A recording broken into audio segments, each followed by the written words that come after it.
Hello आदिवासी भाई बहन, दिल से नमस्ते।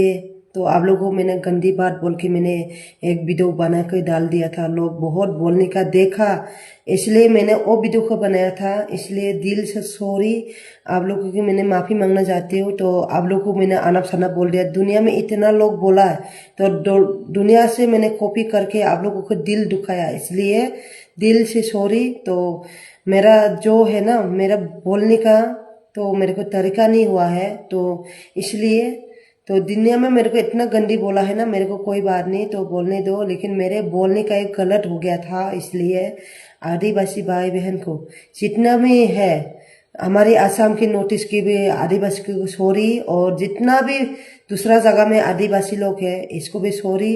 मैंने सॉरी मांगती हूँ आप लोग से, मेरा गलती हो गया है। तो इसके अलावा मेरा कोई वो नहीं है, तो इसलिए आप लोग से ने माफ़ी मांग लिया है मैंने, सॉरी।